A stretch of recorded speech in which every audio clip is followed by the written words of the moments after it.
I'm Regina, and you are you. How are you guys doing today? Welcome to Conversation with Regina. And, we've got a really, really amazing show for you today. This will be one of our first with a guest for the whole time. I shouldn't say one of our first. It will be the first where I actually have scheduled a guest. And, I'm looking forward to sharing the screen with Anne, but I need to take care of my business here first. So, oh gosh, I'm still learning the system, so bear with me. Oh my gosh. So, like and subscribe, and make sure you click the bell for Conversations with Regina. Get your notifications, and let's build this channel. Let's see what we can do. It's a wonderful, wonderful format, and just between all of us, we're changing the world one day at a time, and so let's work on that. And also, I'd like to say that this is all brought to you by Ray's Roast Coffee, that I'm the proprietor of. So this isn't paid commercial because it just isn't. I own it. I'm drinking. What am I drinking? I think a Guatemalan from Tenango province, and it's called Shoal Shock. And of course that's spelled with the TXOL. But I love this coffee. I am just ecstatic about it. And that reminds me, I was talking to my coffee guy this morning. We were talking about maybe him coming on and we do a show about coffee. And I was trying to prime him to think about maybe doing a real small cupping in front of us so that we've got something else to watch besides just that young man, so oh, hi you guys. Oh, look at that chat room all filling up. But let me finish with my friend here. So anyway, Tim said that he would do it, and he's going to think about what he could do to bring a little action to it. And I know you guys aren't all aficionados of coffee, but it might be interesting for us all to learn something different. Let me know what you think. And so with that, I'm going to kind of just keep moving right along. I already did okay. And then, oh my gosh, let's just get to Anne. I'm going to bring Anne in and let her discuss while I look. And oh no, let's wait a second. Let me see who's all here. I know Casey and Christy are here. I see Jessica Dean. I see JJ here. Hi, you guys. And I saw Naya here too, and Zen Floater. Oh, Zen, you... Oh my gosh, don't get me started. Christy's in, Cadence, Naya's here, and oh, welcome all you guys. And now let's bring Anne on in. And how do we do that? And this is my friend Anne. Hello, ladies. And so she originally put the bug about doing this in my ear a little over a year ago, before I ever made my first video that I uploaded. I think I did that last January. And then we went on to do all those shows with Marty and whatnot, and then back to Conversations with Regina. And I think I've improved a little bit, because now she'll even come on the show with me. So I'm going to just kind of turn it over to her and let her tell you a little bit about herself. And then I'm going to barge back in here and take over again, and ask her some questions, do the interview. So go to it and see if I can figure out how to do this, and I'll quit talking. You just go for it. Wow. Well, first of all, thank you, Regina, for inviting me to be your first guest on your show. Wow, what an honor, and what a great journey it's been. Kind of thinking about this for a year and then watching you just take that step and start doing it, and open the door for me to kind of show up and have a great conversation with you today. Um, for your audience, who am I? I'm a friend of Regina's, first and foremost. We met a few years ago. It feels like we've known each other forever, when she owned her coffee shop. And I wandered in and sat down and started, chatting with her and all her wonderful friends there, and realized that it was one of these magical places on this planet where real love and authenticity just flows, and people are safe, and we can all be ourselves. And I cannot tell you the number of incredible conversations and heartwarming connections I've had in that shop, in that little coffee shop. So it's kind of hard to not have a place to go on the weekends anymore. But that's where it all started with Regina and I. And we've stayed in contact and talk a lot and share a lot of our deeper thoughts around life and spirituality and the things that happen to us and who we are. Um, Myself personally, I've kind of had an interesting life. I've done a lot of different things. I think I came into the planet this time to just, it's like a buffet to me. Just try a lot of things, succeed at some, fail at others, do things, just keep going. I've done everything from corporate animal health sales. I was a dairy specialist at one time. So Regina and I often connect on our histories of dairy cows. I've also worked as a guest host in 5-star resorts in the mountains of Colorado, or a little kind of backwoods B&B cute place outside of Arizona. I did that. I've worked for the United Way in Seattle for several campaign seasons, and really was exposed to the great work that a lot of social service agencies do in that urban area, and the people that had been supported and helped by them.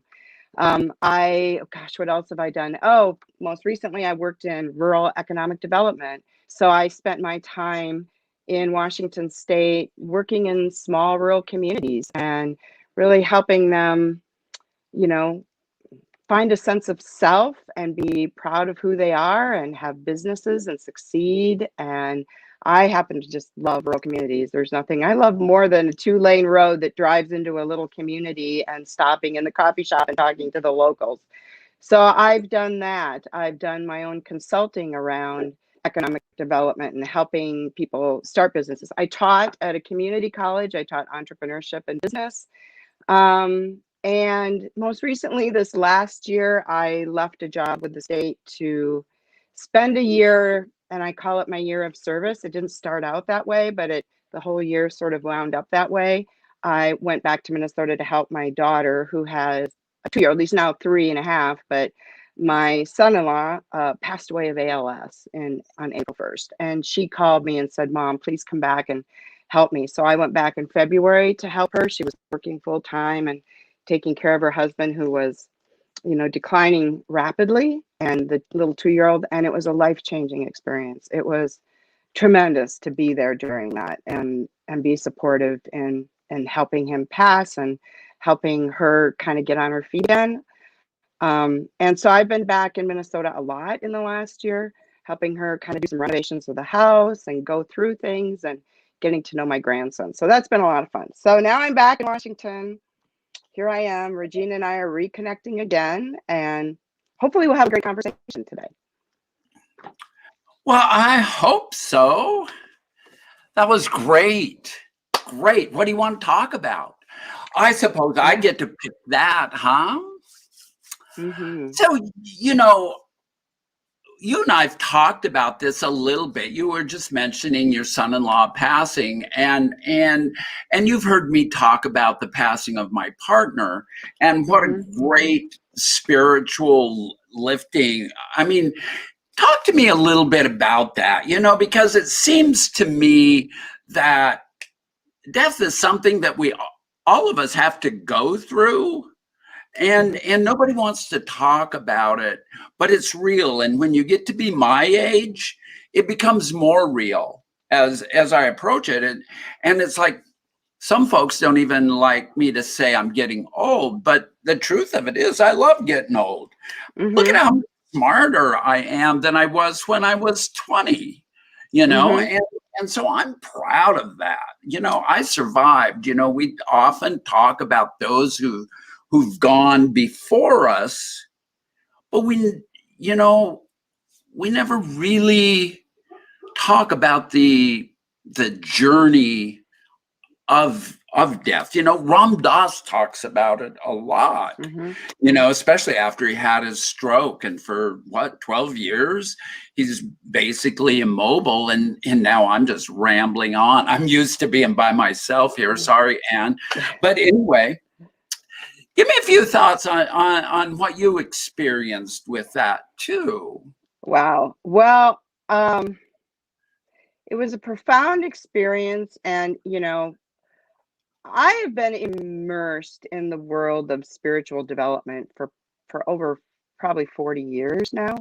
I mean, and not just, oh, I read a little bit a day. I spend hours a day. I've read hundreds of books. I've listened to hundreds of shows online or CDs back in the day when Carolyn Mace would put out CDs. And so, it has really influenced how I feel about my life and my death. And of course, we all go in and out. We have these up and down moments of our life where we question everything, right?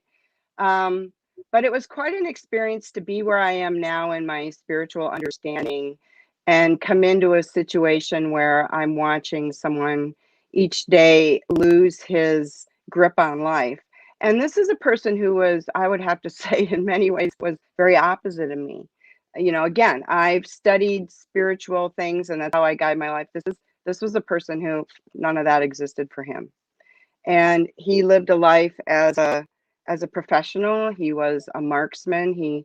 His profession was in law enforcement, and he prided himself on being an expert marksman. Which takes, I respect the fact that there's a tremendous amount of training and mind sensibility with that. And he was only 43. He would have been 44 like 10 days later when he passed. But to watch him sort of be so brave in this. He didn't want hospice. He didn't want, ventilators or anything. In his own way of being sort of the stoic soldier, and not have a sense of what happens after this. And me on the other side, who is really excited about what can happen after all this is over, and to just be in the room with that, and actually not even talk about it, right? But Yeah. to just be very compassionate to where he was in his, and understanding in his own journey. Because frankly, who knows if I'm right? I don't know. That's my thing. That's his thing. And I think it was really humbling for me to really accept who he was and where he was through that whole process, even though I maybe didn't agree with some of the stuff that was going on. That brings to mind the day that my partner says, I'm scared. And I started to go in this whole thing about no reason to be. And then I realized that all I really needed to do to be of assistance with her was to crawl into bed beside her and hold her and just shut the fuck up. Yeah. And because no matter what I said, it's not going to relieve her fears, and finally I was humbled enough to just accept the fact that she was afraid and try and help. And I gained so much from moments like that. It was just crazy. For such a hard thing to go through, I just couldn't believe how much growth I got out of Mhm. if that, Mhm. you know, Yeah. well, the other, oh, go ahead. Well, I was going to say, there was a moment, and this may, I may even shed tears because when I think about this, it was such a turning point for me. And, this is a guy that when I would go hug him under normal circumstances, there was like, no, he was like hugging a steel post, and it was just so interesting. And so I wondered, like, where's the soft side or whatever. And he wasn't mean. He was actually very brave and quiet and dignified, right? But there was an episode where my daughter was trying to move him. I was downstairs with the grandson and I heard something, clearly something fall over. And she said, "Mom, quick, come up." And of course, Griffin had tried to stand and he fell and was laying on the floor in this really helpless position, right? And we picked him up and we put him in the chair. And in that moment, he said, "Oh God." And I was standing behind him, and all I could do was reach over and put my hands on his shoulders and just stand with him in that moment because I knew that in that moment he had realized he really wasn't going to live. Yeah. It was life changing for me because nothing could be said, but I knew all I could do was put my hands on his shoulders and just stand and Yeah. just put love through him. Yeah. That was a moment. Yeah. No, I get it. Yeah. Yeah, for 2 years, I had a message on my phone that said, "Please come home. Here I go now. I'm Yeah. dying." And it was like 2 days before she fell into the coma. And, Hmm. and, well, maybe we should rapidly move along here. What? Not that we've, Yeah. But we need to go. I mean, we yeah, always go because I deep into promised that. the But laughter too. But the other what I think we really, flip this into life, right? I mean, I think it takes, I will say that it took that moment for me. I just turned 60 on Sunday, and I had this incredible meditation with source energy. And, I was kind of in this place. I'm making all these transitions, right? I'm trying to build my coaching business now and do some other things. And, Spirit said to me, because you kind of go like, well, what was last year all about? And, Spirit said, "What, did you not like that moment? Did that moment not mean something to you? All these other moments." And Spirit sort of went through the whole year and laid out these moments for me that I had to go back and go, oh, I had this like, very real experience of, wow, I just saw a year of my life flash in front of me and it was nothing but a gift. It was nothing but a gift. And that moment that I had with my son-in-law has really launched me into this other place of, okay, you have life. What are you going to do with it, Anne? Right? So, I think we can talk about what is life. What do we want to do? I mean, here we are, 2021, new year, new thinking, new whole bunch of stuff, right? How can we learn from those lessons, those poignant moments, and now transmute our lives into something like really great? And that's kind of where I've been the last couple of days. Is like, cool stuff. yeah, I know after Mickey passed for weeks, I mean, I had Ashley running the coffee shop. And for weeks, I just sat and stared out the window and learning how to be grateful. Hmm. Because I did not want to be the victim. I wasn't the one who died. I have been left so much by having that person in my life that it was life changing. And what was there to be Hmm. but grateful? Of course you can be sad, you can mourn, but Yeah. above all, Yeah. it's gratitude that a person needs in their life. And you have frozen up, my dear. So I believe Anne will be back with us Just as shortly. poignant, we may. Okay, there we go. Can you hear me? Can you see me and Yeah, hear me? Okay. yeah, But my point was, again, this Sunday morning when I sat there and really, that was one moment in the year, but there are many, many, many others, and that's where we really need to focus on. This is life. This is life. All these precious little moments along the way. We kind of tend to wait for something really big and exciting to happen. But the truth is, it's like, it's those little things all along the way. That's what life is. And I'm going to jump up and grab a Kleenex. So, Okay. Okay. okay, I'm back. Oh my gosh. What happened to this thing moves? I'll click on it and think I'm getting one message and I get something else. There was the happy belated birthday, Anne, from Casey. Thanks. Casey and Christy are my moderators out there and keeping Thank you. the chat room safe for everyone. That's what we strive for here. So the other thing that I really wanted to ask you about, which is really powerful, is life in the small town Midwest. When you had that natural disaster that went through, what was it, Iowa? Or Oh, yeah, the derecho. Yeah. Yeah, so while I was back in Minnesota, just so you're to kind of give a background, and a lot of Yeah, us out give in the us a West, background on we that. never even really heard about it. I think it was in June they had this really unusual windstorm go through. It's called the derecho. I grew up in the Midwest and I'd never heard of it, but it went through central Iowa through like Grand Rapids, and essentially it was an inland hurricane. And I've talked to, of course, several people, and it was like 145-mile-an-hour winds they clocked for like 50 minutes. It wasn't just it was a long time. And people said it actually stopped like for 10 minutes in the middle, like a hurricane, like the eye, and then it started up again. But as a result of that, of course, many farmers lost, several million acres of corn, and trees around all the farmsteads fell.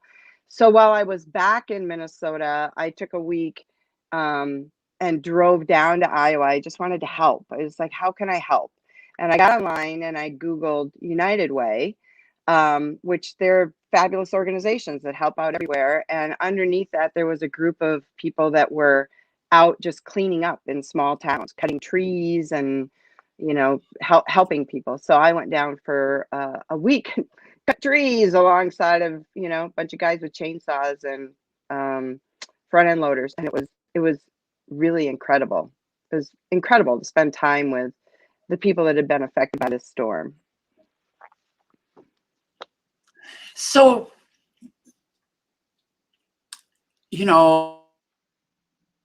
around and spin this, because most everybody in the audience is trans, and how safe do you think one of us would be going into an area like that and say, because I find here in this conservative part of the world, is I'm pretty safe. But I often wonder, because I say, hold your head up, put your shoulders back, and walk into a room like you own the place. And I'm always afraid of what is going to happen. What if that's not good advice? And so, I find the people here that once they get to know you, the fear goes away. They're welcoming and at least friendly. And I have a lot of friends around here. And so what's the Midwest like in that? I mean, I realize that you don't have the same problems that I do with that, but what do you think? Are you frozen? Oh, no. Apparently. What?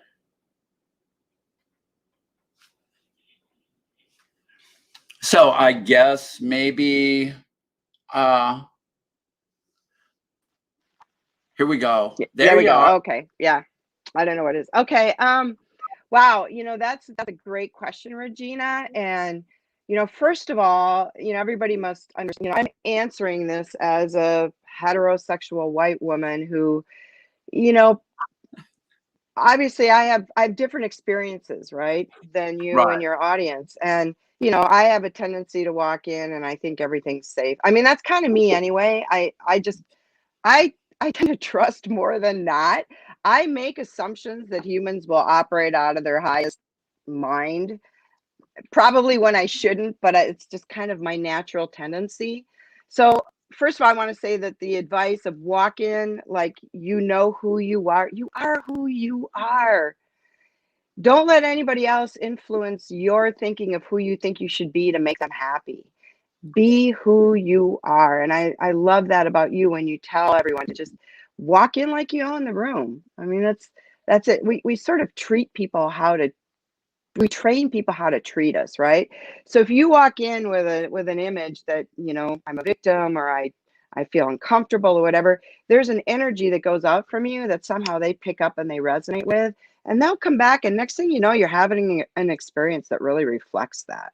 So my advice, no matter who you are in this world, is that what comes back to you is because of what's going on inside of you. So if you want an experience of being treated well and respectfully and with dignity, you need to be doing that to yourself first. And I only say that from my own experience too, because anytime that I haven't been treated the way that I felt I wanted to, I had to go back and do a little digging around, like, oh, what was going on underneath the surface.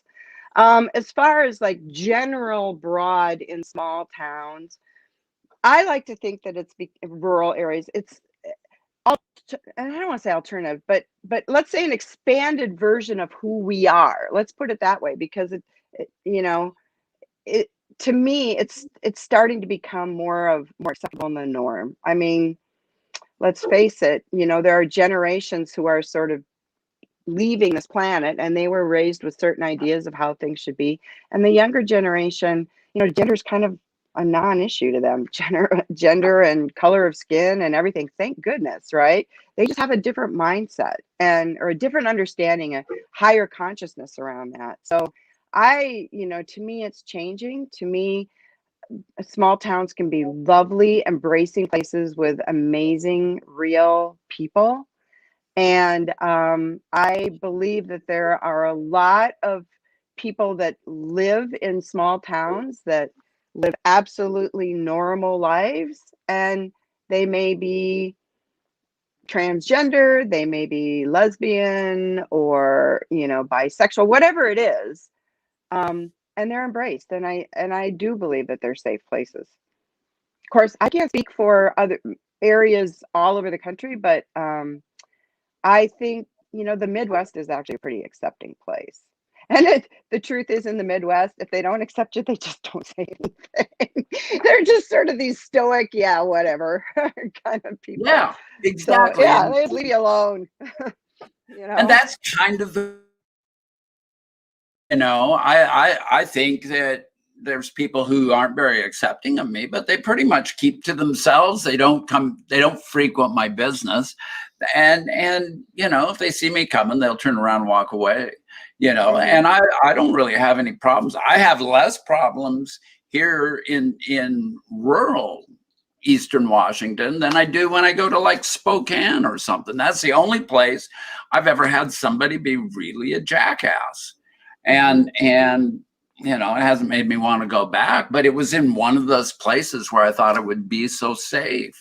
And it is just crazy. I like Naya's thing here. I don't live with the trans title over my head, and I live my life by Yep. gender. And that's really kind of what we're trying to do here, is blur those lines of freaking labels. Who needs a label? We're all human beings. Let's look at it that way. And everything else can just kind of take a back seat to that. Well, spirit doesn't have gender. Real spirit, divine spirit, is genderless. And Right. guess what? We are all that. First and foremost, we are all that. These are costumes that we get to wear to experience this, whatever soul growth we came in to learn to do. And, many of us right now are learning to step into our own power, into our own self sovereignty. And we all have our own ways of doing it, whether it's a gender situation or a job situation or a marriage situation. We all came in to learn something, and whatever we're doing is part of that journey, and it's strengthening us if we can learn to really, really step into it fully. And, Regina's heard this a lot, but I have to tell her audience that the reason Regina, one of the reasons, I mean, there's many, but I think the reason that I really wanted to get to know Regina and develop a friendship, she is the most courageous person I know. And many, many years ago, I told myself I wanted to be the most courageous person I know. I want to be able to step through my fears. But when I look at how Regina lives her life, and, I know she has her moments, we all do. But, for someone to really say, this is really who I am, for many, many years, that was buried under alcoholism or weird behaviors or da da da, whatever.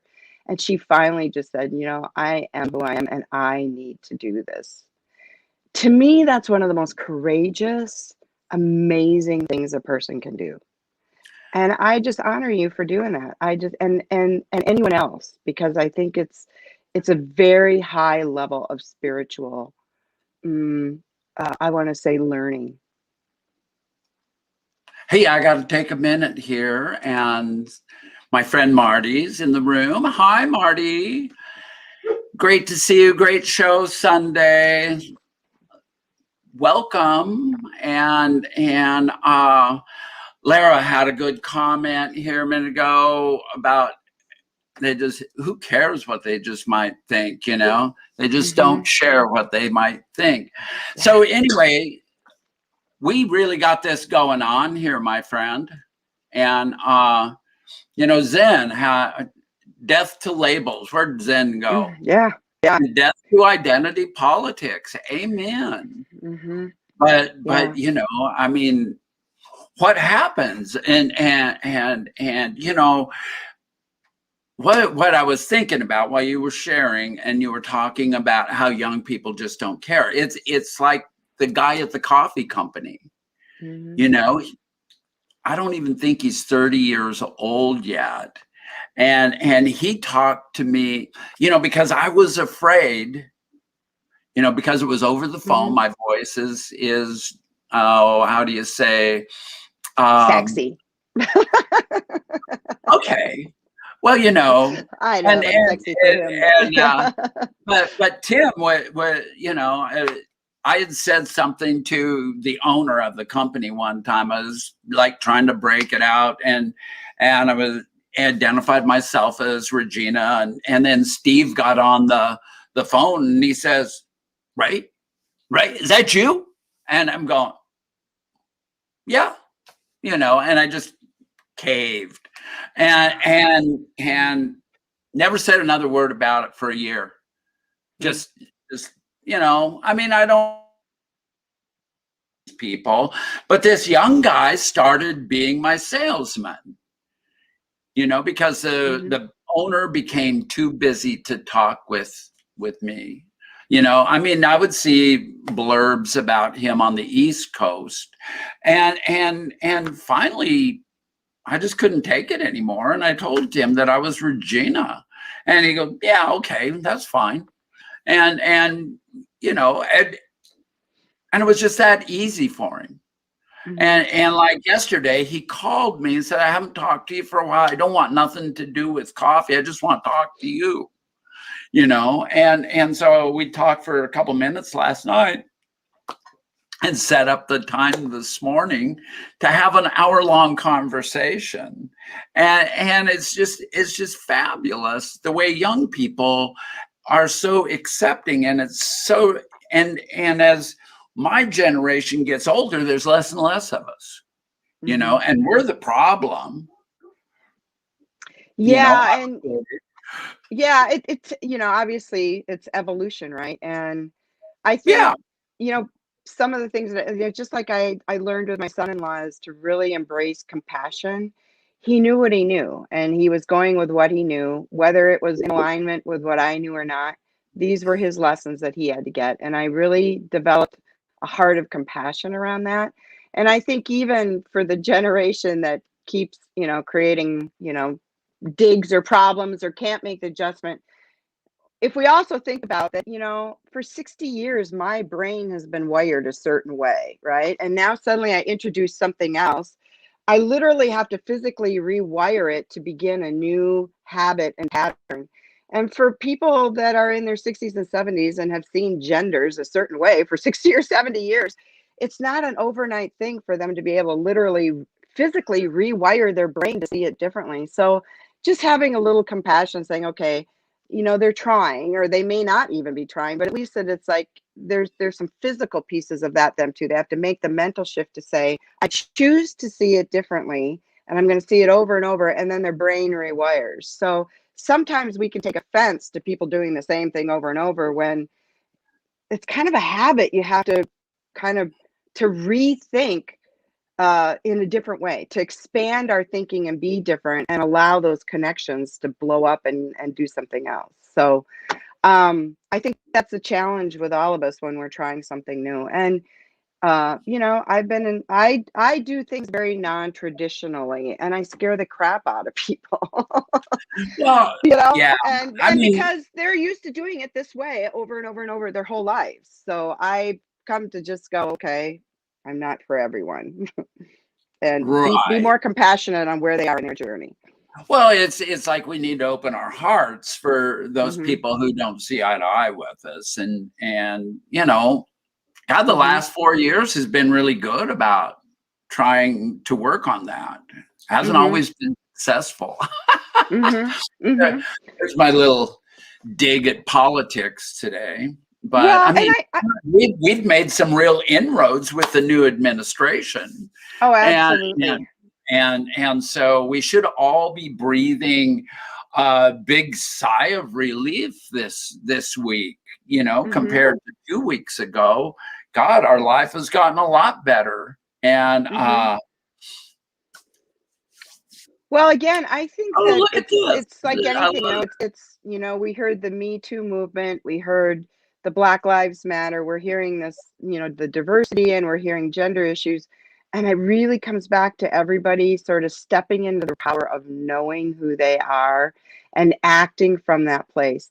Not out of anger for everybody that hasn't seen them the way they are, but out of compassion that everybody's trying to figure it out in their own way, and we can actually hold hands and say, I'm trying to make inroads in this part of my life that have been very, very difficult for me, or as I make a complete change. Look, I'm going from having, an MBA in sustainable business and working high levels of state government to being an intuitive coach who does channeling and visual things. And, those are kind of opposite ends of the spectrum, but I've uh-huh. come to really embrace both of them as being very powerful.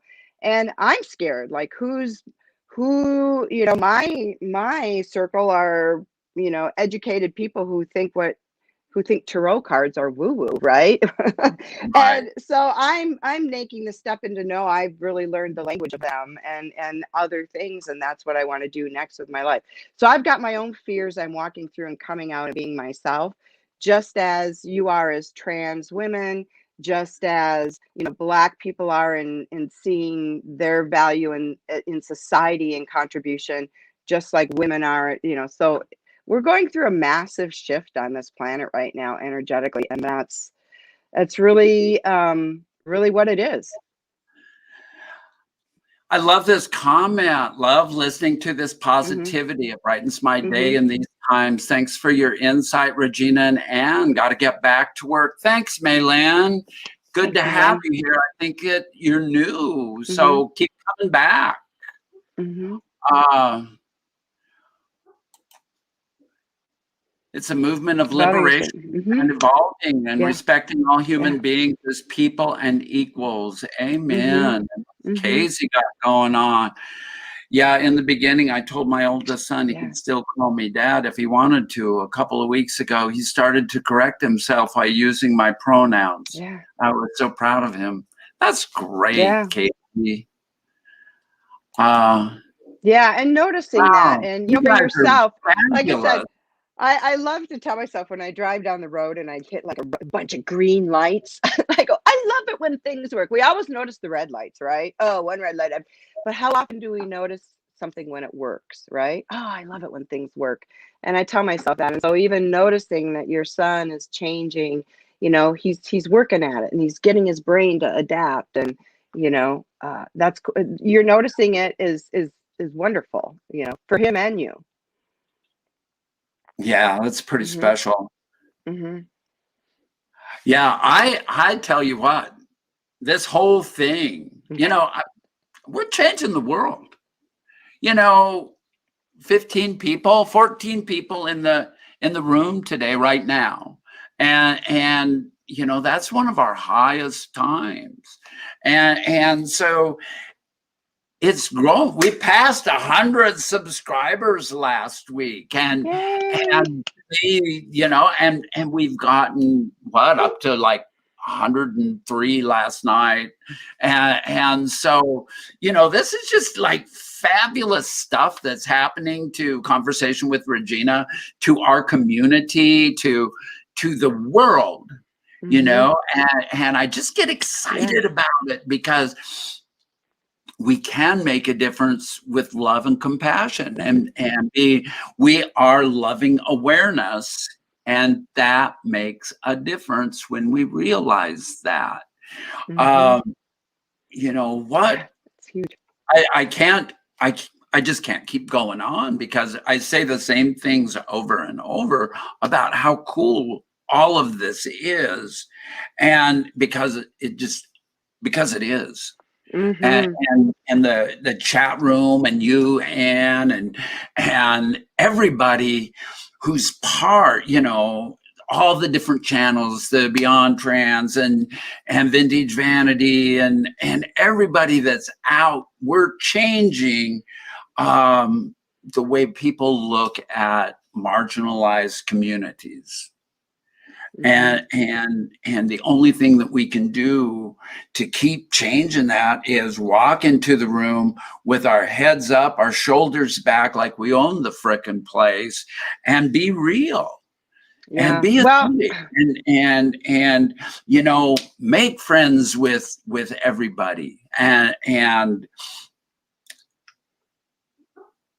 change the knowledge base, I think, is and believe in that spirituality. and Mhm. and anyway, oh, Eva's here now, all Yay. the way from New Zealand. I love that. Hey, Eva, awesome. Yeah, I And think even I want to say even the words, we use as labels, and this used to really kind of bug me when I'd be working with the state and they would talk about these underserved communities and went rural communities, right? And I just felt like marginalized. These are all minimal kind of words. Like, it's almost like you're putting a label on them that they are that, right? And I know it's hard when you have to describe something without using certain language or color or whatever it is. But I think, you know, to be able to expand our vocabulary even so that we don't see whoever doesn't see themselves as feeling marginalized, right? That maybe that's the past, but if we can start to focus on, we're mainstream communities. There's many people out there living all sorts of different kinds of lives. That's really mainstream, you know, more so than right, just, right. No, I see what you, right? And I think but that, to get your mind to shift, like we are the norm now, right? As an individual, unique person showing up on this planet, right? I'm the norm, you're the norm, everybody's the norm. And I think I don't know, I'm just feeling like we have to break away from some of these terms that keep us in that mindset that we're well, trying to fight to get out of. right, right. No, I see what you're saying, and Hmm. I don't like using that term Right. particularly, but it sometimes when I need to describe us, and Hmm. it's like a better term than others, Hmm. because there's other marginalized communities as well. And I mean, let's be honest about it too, and like whitewash it, Right. because Oh yeah. you know there is, oh my god. So hey, see you later, Marty, good to see you. um there are, you know it's just all encompassing of Yeah. all of those marginalized communities. And I don't want to think I'm special, but each individual throughout the world is unique in their own way. It was Mr. Rogers. I was trying to think Mm-hmm. of where I read that this morning, and one of my friends, and so this will be like my reading for the day. I realized the other day that I didn't read for anybody last week, and I have been doing readings and whatnot. So here we go in the reading room Mm-hmm. with Regina. As human beings, our job in life is to help people realize how rare and valuable each one of us really is. That each of us has something that no one else has or ever will have, something inside that is unique at all times. It's our job to encourage each other to discover that uniqueness and to provide ways of developing its expression. And that's Mr. Rogers. Mm-hmm. That's And I powerful. love Yeah. that. That was Mm-hmm. really struck me today when my friend Catherine, little old lady over in Tri Cities, sends me a Mr. Rogers missive every day. Mm, and that's and so then great. sometimes we comment on it and chit chat for a little bit. But I really appreciate that other perspective, that because Fred Rogers was, for the generation or maybe even two generations behind me, I mean, all you kids got to grow up with Mr. Rogers, but not me. Right. We had Howdy Doody and and Howdy Doody went off the air in 1955, so I didn't even really get a good dose of Howdy Doody and Cowboy Bob. Yep. But and then there was Bozo, and I think that was more like a Chicago thing, wasn't it? You remember? You remember Bozo? Bozo the Mm-hmm. Clown? Mm-hmm. Mm-hmm. Oh And yeah, yeah. Yep. yeah, I was just thinking, yep. Mm-hmm. and then Yeah. Mr. Mm-hmm. Rogers and Sesame Street came on when I was in my 20s, I think. Mm-hmm. And you know, Fred walks in, puts his little sweater on, and out the door I would go. I never watched an Hmm. episode in my entire life, and I still haven't. I haven't even seen the movie. Mm. And so here's this lady sending me these things, and I love everything and I feel like I've missed out now. And so what's up with that?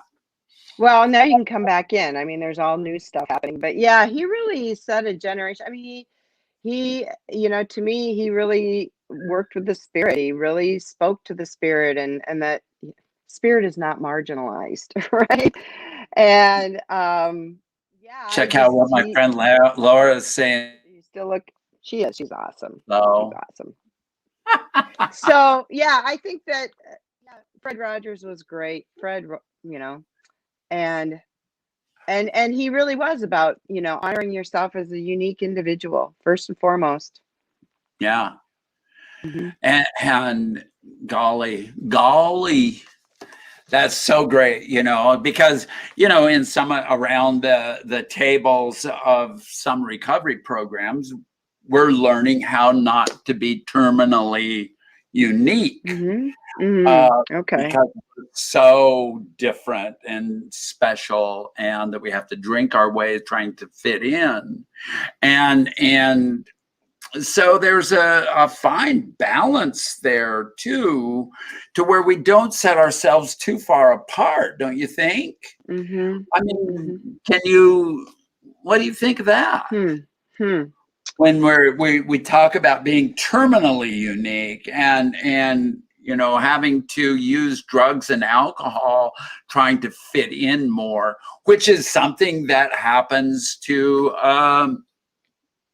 me and my community of alcoholics. Right. Yeah. Well, I think what I'm seeing is two, clearly spirit and source, we are unique. We're like snowflakes, fragments of source energy that are all unique and different and have gifts and Uh-huh. talents. It's the exterior, these costumes that we wear, that create the drama and all the other things in our lives. We're trying to fit into this world wearing this play with these costumes. And in this earth drama, there are certain themes and plots that are difficult to maneuver, and we choose the costume to come in and use that experience to learn and grow from. But again, if it comes back to all of us are unique and valuable as spirit source energy. It's the exterior thing that we just have to kind of navigate and understand and try to fit in. And sometimes we get so attached to it. That's why we, use the drinking to try to separate ourselves from that, because that's the one Right. that's causing the problem.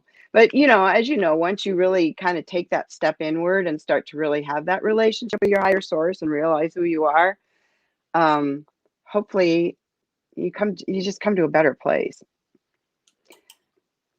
I'm curious to know if anybody has a question out there. A Oh, probing question, a burning question. That's the word. yeah. Well, let's go to question, and we got Rocket J Squirrel here, and these guys are tripping on all the cartoon shows. Tennessee Oh yeah. Tuxedo. Mm-hmm. You know who I Oh always yeah, and this Pet Boy Sherman. who Yeah. I always liked was Mr. Wizard. God, what was his name? There was Mr. Wizard, Tudor Turtle. That was before my time. And it was kind of based upon Walter Mitty type of character. Always wanted to be something that he wasn't. And he would get into these deals. And I really likened myself to, I love Tudor Turtle because I never wanted to be who I was. I always, from the moment I was big enough to play, I always wanted to be somebody else other than me. And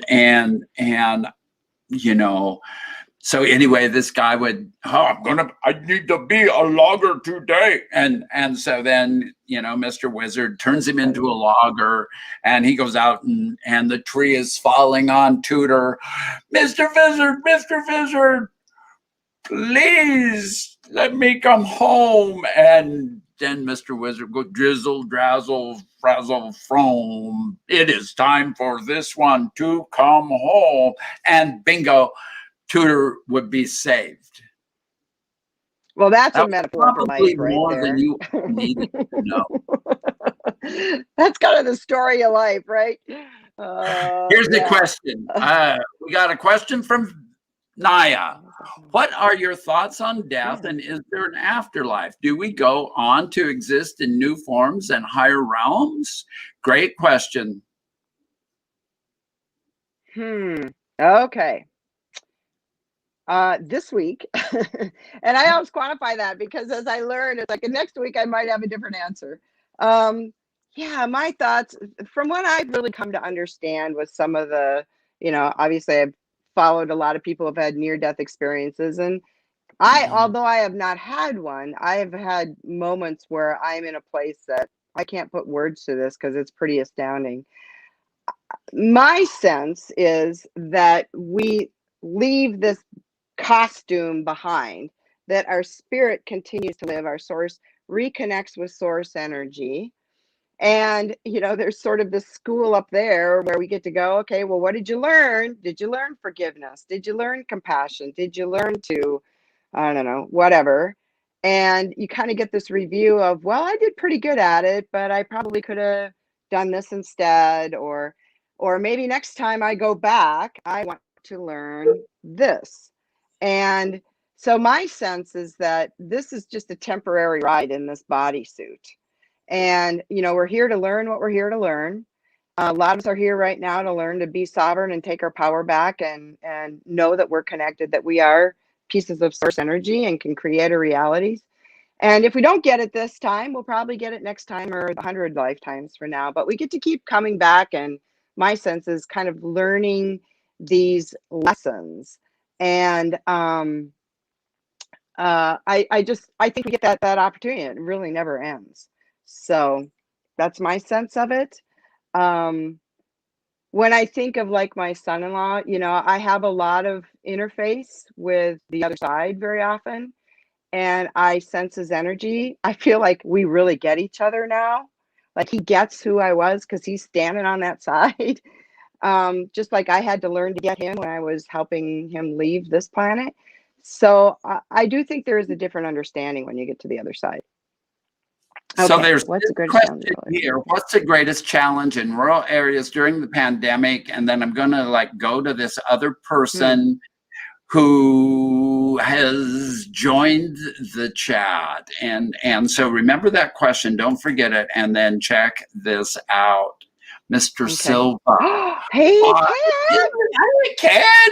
Ken! Yay! So Yay! when Ann and I first met, Ken was part of the catalyst to that. He was like, we were like a trio, and Ken moved to Palm Springs area in California. And so it's so great to see you here on the show. Welcome. Yay, Ken. Okay, rural areas and pandemic. I don't know if I can speak as an expert on that because I really haven't been spending a lot of time in rural areas in the last year. Like I said, I've primarily been in Minneapolis.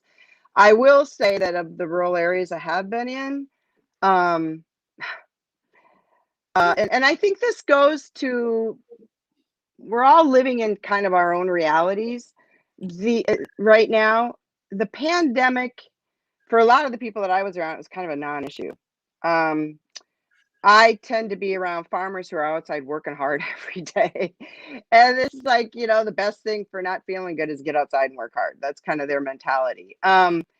And I didn't get a chance to really talk a lot about like what's happening in your hospitals or whatever. I know that a lot of the small towns are dealing with things. One of my friends here is a respiratory therapist at the hospital in the town where I live, and certainly they're seeing it, and they're seeing it in certain ages and populations and that type of thing, and predisposing things. So there's a mindset in rural that just sort of you just pull yourself up by your bootstraps and you just keep going.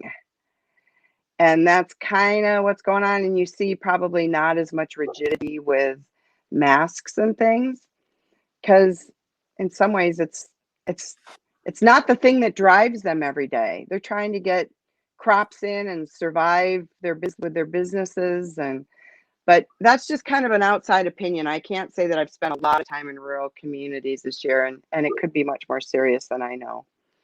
But my interface with it in the last year was, it's almost like, it existed, but I didn't hear a lot of people just talking about it. It wasn't the first thing on the top of their mind.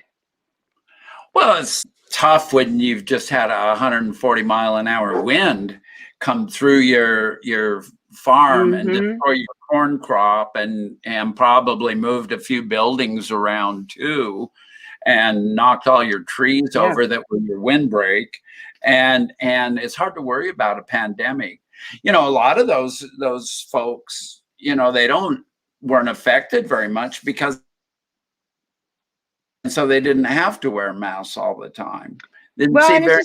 just, yeah, there's a lot of, when I go to cities, it reminds me, oh yeah, the pandemic, because people are living on top of each other, and you can't, it's hard to be in an elevator by yourself or whatever. But when you're in a rural area, there's lots and lots and lots of space. So people are just spread out, and it seems to be less of a, right in their face thing. Although, like I said, it's not like it hasn't hit everywhere. So, so that's kind of just my Oh, opinion and my thing. and I haven't had a chance to say hi to my friend Sarah from Belgium. She is Barbie from space today. So From space, I always love it. good to see. It's always good to see. I always look at Sarah and Eva as the opposite ends of the spectrum. One in New Zealand and the other one in Belgium. And so it's just wonderful. Jessica Dean is from Ireland. And so we're truly international here. And of course there's everybody from Canada too. And Lulu shows up finally. I've been wondering. SAS. Anyway, hi Lou. You know, and I have to say that I've been just really focused on kind of my own little thing in the last year with helping my family. So, you know, while I know the pandemic is going on out there, it's, you know, I don't watch the news and I kind of stick to myself a lot. So my answers may not be really complete and speak to a larger thing because I do spend a lot of time just kind of on my own doing my own thing. And I really don't. I just don't watch the news because it's not something that I feel is going to help me stay vibrationally in the place where I want to be. Right. I am just really working to stay in a place of, you know, creativity and optimism. And I believe that we can create whatever reality we want. And if we get hooked into too much fear, we'll just follow along that track. And I've worked really diligently to keep myself from feeding my brain junk food. You know, I'm very disciplined in my daily practice, and it has transformed my life in the last 4 or 5 years. Can you guys hear my dog barking in the background? Love Tank, but there are times when he challenges me.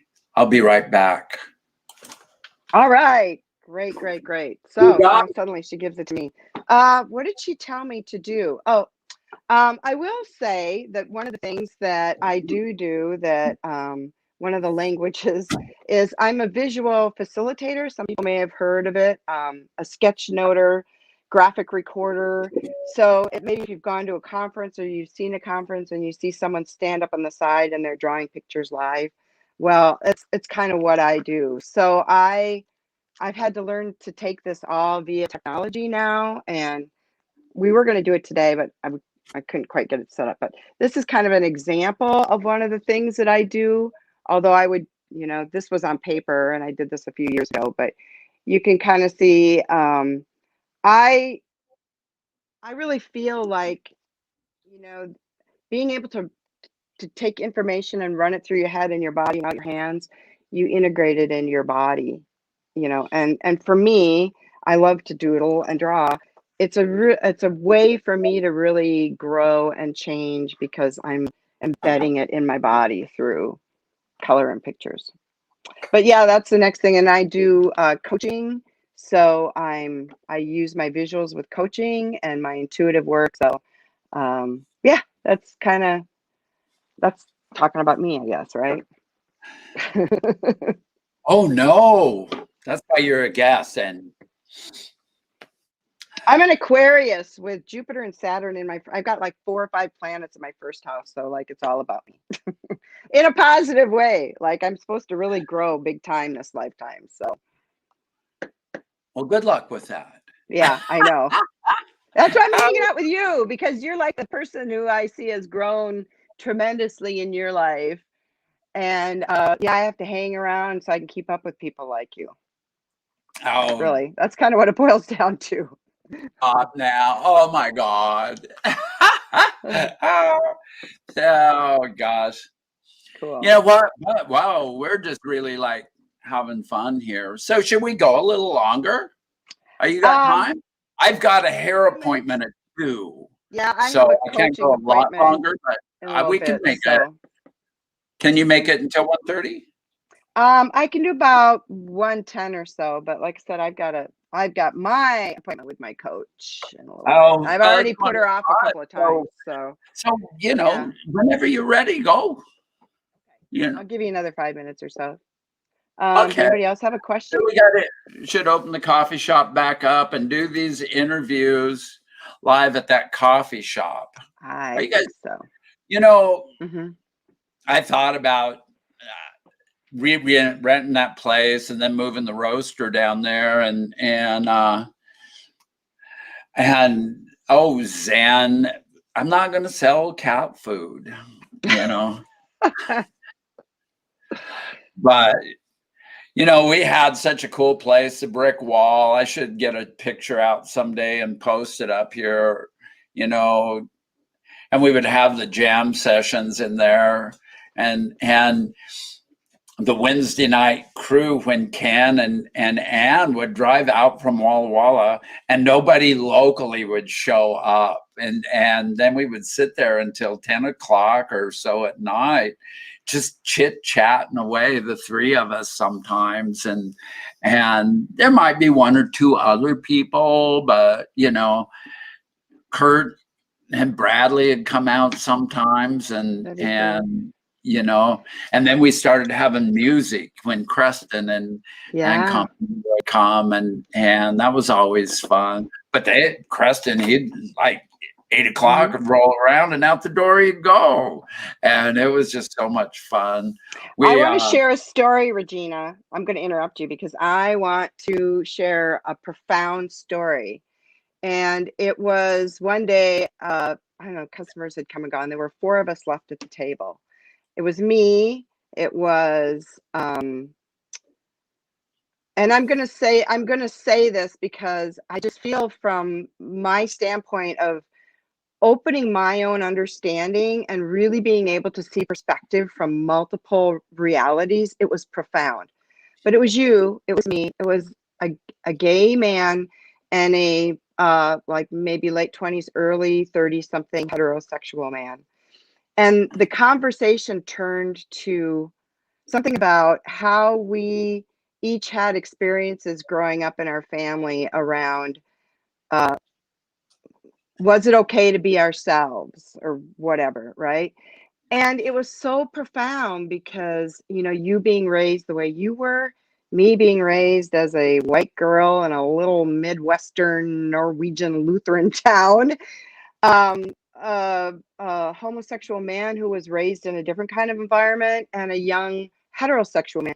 And it was like the most profound experience to hear your stories of, the relationships in your families that shaped you around this issue of when was it okay to really express vulnerability. I think that was it.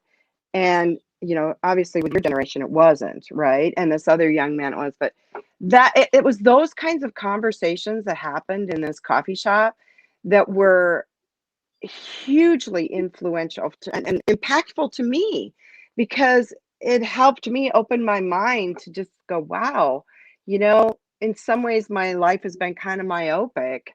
And there are many other people whose lives are way more myopic, but it was that to me is the magic of these places, is that it helps us rewire ourselves because we're hearing perspectives from people we're sitting right in front of that we love as humans, and it doesn't matter what costume they're wearing or what gender they want to express. It was a very, very cool thing, and that happened a lot at the shop.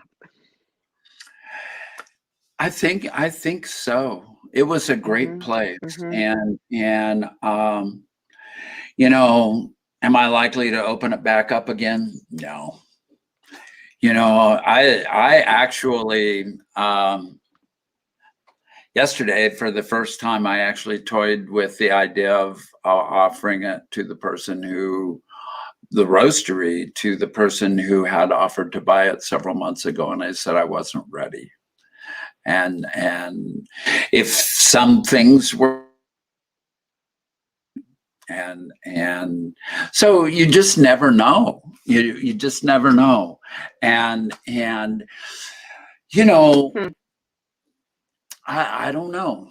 I don't know what Something to think about, though. I mean, tomorrow there's. holds, Mhm. and that's the exciting thing about life is what difference does it make? What's important right now? Be here now. Yeah. That's what's important. Now is what's important. And here we are. Here we Yeah. are. And that's the cool part.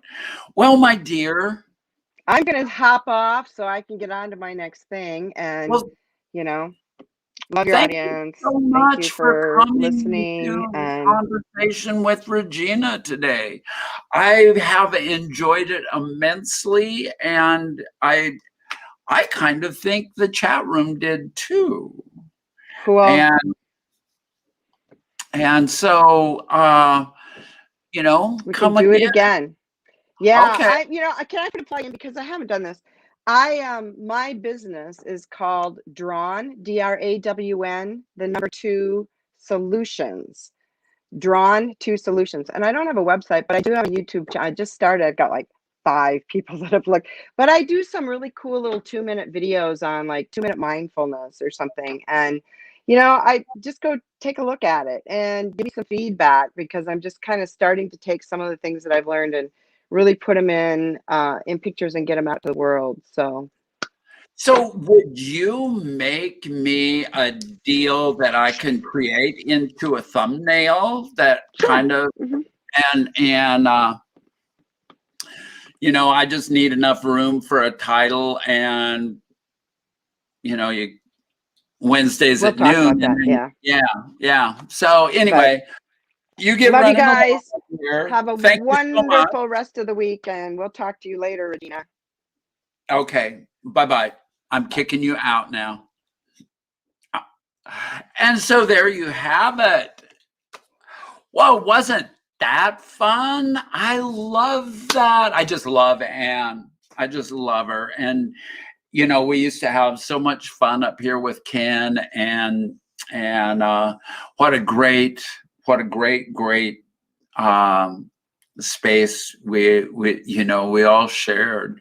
I'll never forget that time when Ken and I helped set up a TP, and oh dear, it was so risque, but I won't go there. So I've been kind of putting out. So Zan, what have you done? You did a coffee commercial for me?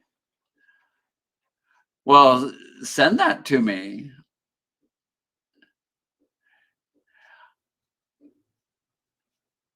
It's at that website there, this one. So I'm going to guess that's, oh my, what's this?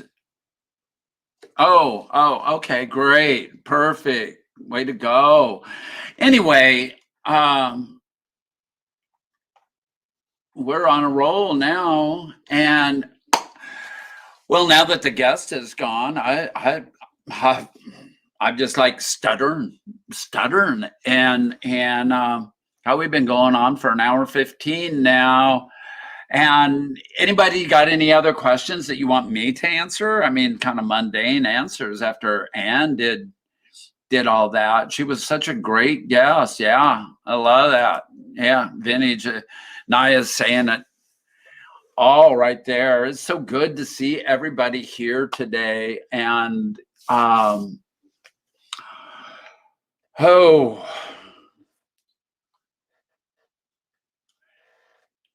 so anyway, thank you. I'm my mods. What do you mean, mods?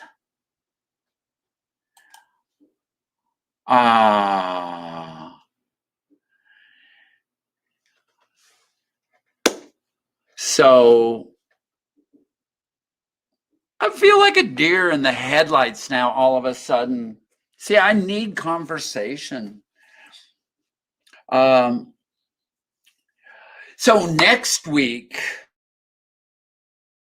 is moderators. Speaking, yes, my moderators are great. And Casey, our moderator, is the guest that's scheduled for next week. And, we're going to have to be easy on her. She's sensitive. And it's going to be fun. And I'm hoping I'm hoping that I can guide her through this and that we get through it with grace, compassion, and clarity, as Kuan Yin would say. So be it. You know, I learned something the other day that when we say amen, it means so be it. I did not know that. So there's your little lesson in religion. Hey, let's do a reading. What do you guys think of that? I do not know if she will be sharing her comics or not. Um, let's leave it up to her. I know one thing for sure, we're going to be talking about those comics. And we shall see. Reading. Oh my gosh, I haven't got anything picked out. So let's do it out of Khalil, my regular standby. Sitting here on the other side of the sink, my book is starting to get waterlogged.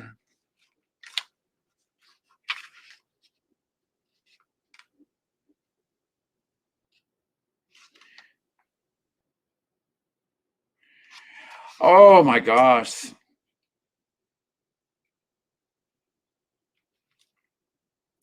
Have I ever read The Eye? I don't think so. Oh, here we go. Said the Eye one day, I see beyond these valleys a mountain veiled with blue mist. Is it not beautiful? The ear listened, and after listening intently a while, said, but where is any mountain? I do not hear it. Then the hand spoke and said, I am trying in vain to feel it or touch it, and I can find no mountain. And the nose said, there is no mountain. I cannot smell it. Then the eye turned the other way, and they all began to talk together about the eye's strange delusion. And they said, something must be the matter with the eye. I kind of like that. I'm sure I haven't ever read that before. Wow.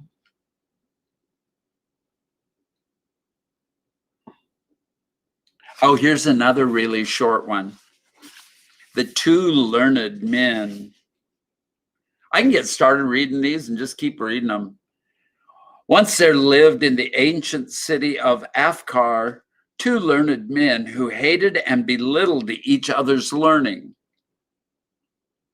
For one of them denied the existence of the gods, and the other was a believer. One day the two met in the marketplace, and amidst their followers they began to dispute and to argue about the existence or the non-existence of the gods. And after hours of contention, they parted. That evening, the unbeliever went to the temple and prostrated himself before the altar and prayed the gods to forgive his wayward past. And the same hour, the other learned man who had upheld the gods burned his sacred books, for he had become an unbeliever. Well, now, just between you and me, there's food for thought there, especially in light of some of the things that we've discussed here today. You know, I guess I could always just everyone. I can try. Yes, you can. I love it. So anyway,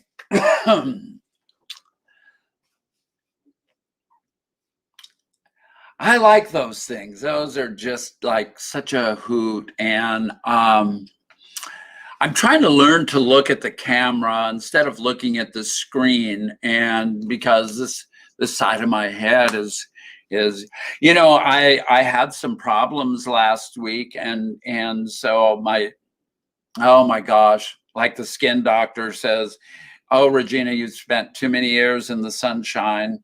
So for all you youngsters, wear sunscreen religiously, and all you oldsters do the same. So I've been having to put medicine on my arms, and it's eating my arms up. And they say it's going to make it all better. So I'm stuck wearing long sleeves a lot. And it took me a couple of days to get around. I talk a lot about growing old and how wonderful it is and how I'm not afraid of death or anything. And I was just taken aback by this doctor telling me the severity of my skin issues. And I'm human. And I was like down for 2 days, and you know it it just is what it is, and I I'm fine today, and but so that's what I'm going through. And so if you see me wearing long sleeves and whatnot through the summer, that's the reason. I might not ever wear short sleeves again. I need to change my whole wardrobe. And oh, you all know how much I hate to shop. I am like the world-class shopper from here at home, and it's just like trying to find long sleeve. I have trouble getting long sleeves to that I like. You know, it's difficult for me. And anyway, um, enough out of me. They have clothes with sunscreen built in. I know I've tried some of those before, and I don't know, I didn't get sunburned, but the big sun hat is coming. I don't know how it's going to be to play golf in it, though. I'm such, oh God, my vanity is at stake here, with my little visor out on the golf course, and the top of my head getting sunburned and whatnot. And oh, mercy. Um, so we shall see what happens, but that's my honest point of my honest point for the day is like I got these skin issues. Wait until we burn my face off, because that's coming too next month. 2 more weeks away. Oh gosh. So anyway, I think this is time. It's time, because I have to go get my hair done in a few minutes, and I need a few minutes to kind of calm down, or I'll be fidgeting in the chair. It's funny how this show gets me all worked up and whatnot, and I don't know. It's a real thing. I know Marty talks about it with me, and now I'm noticing it too. That you get done and you're all jacked up, and it's hard to relax. And I need to be able to sit still, or Melissa will start slapping me in the head. And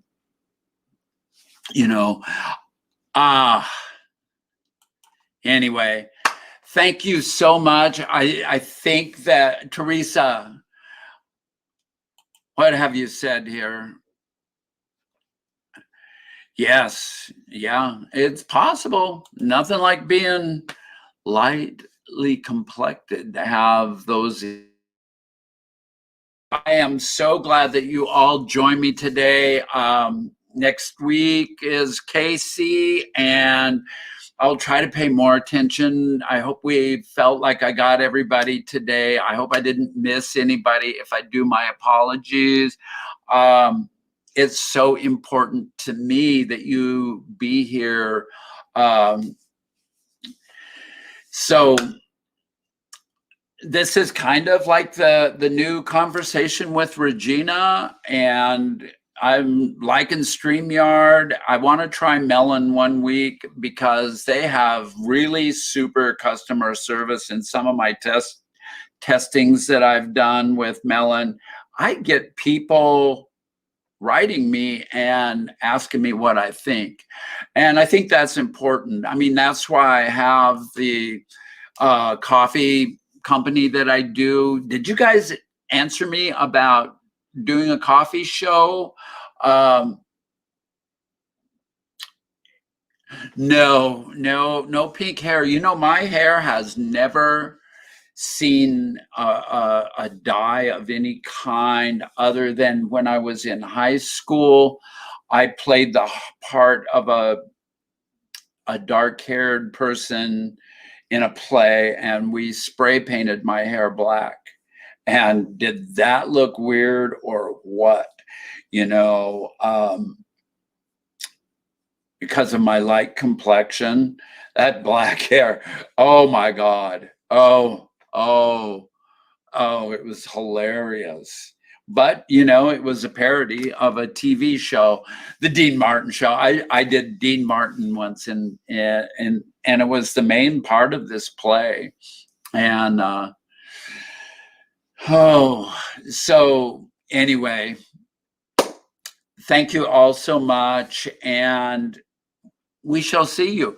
Y'all have a good week. And next week we'll be back. That week that I get my face burned off, I think that I'm up on Wednesday for this, and then the next day I do, and so that following week, and I think it's the 11th, I go in to burn my face off.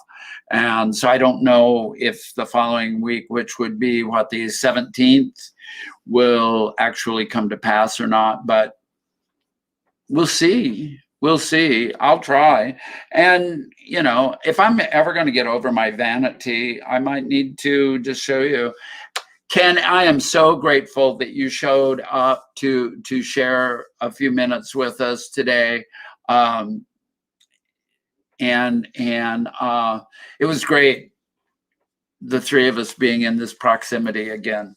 And so after the pandemic, I think I'm going to grab Ann and come down to Palm Springs and get some sunshine.